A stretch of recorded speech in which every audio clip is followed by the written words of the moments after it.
હાલના અત્યારે જે ભારત પાકિસ્તાન વચ્ચે જે સંવેદનશીલ જે સમય ચાલે છે એના હિસાબથી ઓપરેશન સિંદૂર પછી ગુજરાત પોલીસ દ્વારા જે પોલીસને હાઈએસ્ટ અલર્ટ મોડમાં રાખવા માટે સૂચના હતી।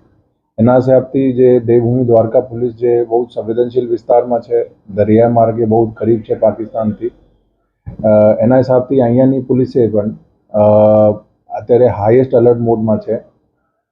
એના હિસાબથી અમારા જે દરિયાકાંઠાના જેટલા પણ થાનાઓ છે, જેટલા પણ વિસ્તારો છે, અહીંયા અત્યારે કન્ટિન્યુઅસ અહીંયા પોલીસ પેટ્રોલિંગ છે, પોલીસની પ્રેઝન્સ વધારી દીધી છે।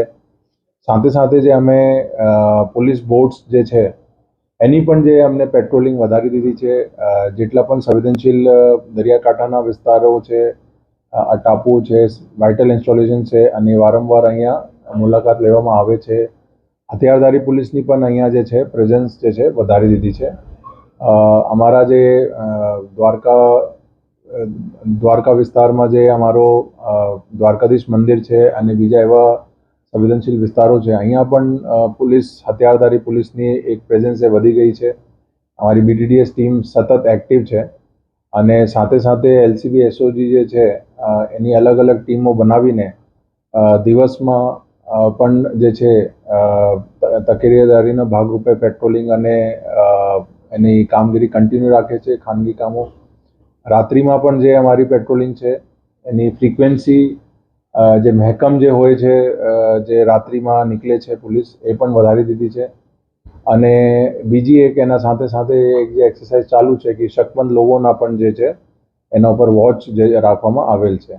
અત્યારે પોલીસ તરફથી હાઈએસ્ટ અલર્ટ જે છે, અલર્ટ મોડમાં અત્યારે પોલીસ જે છે આપની કામગીરી કરી રહી છે। સાથે સાથે સોશિયલ મીડિયામાં પણ કોઈ ખોટા મેસેજ વાયરલ ના થાય, કોઈ દેશ વિરોધી મેસેજ વાયરલ ના થાય, એના માટે પણ પોલીસ જે છે સાયબર પોલીસ અને અમારી સોશિયલ મીડિયા ટીમ એના માટે અત્યારે કાર્યરત છે।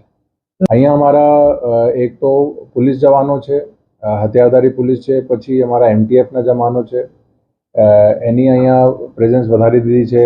પેટ્રોલિંગ સતત અત્યારે ચાલુ છે। પછી અમારા એસઆરડી સાગર રક્ષક દળ છે, એના 24/7 જે છે અત્યારે અહીંયા સતત હાજરી છે।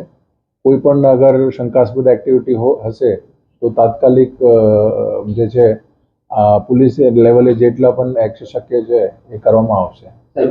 જગત મંદિરના જે મંદિર છે અહીંયા પણ પોલીસની મહેકમ વધારી દીધું છે।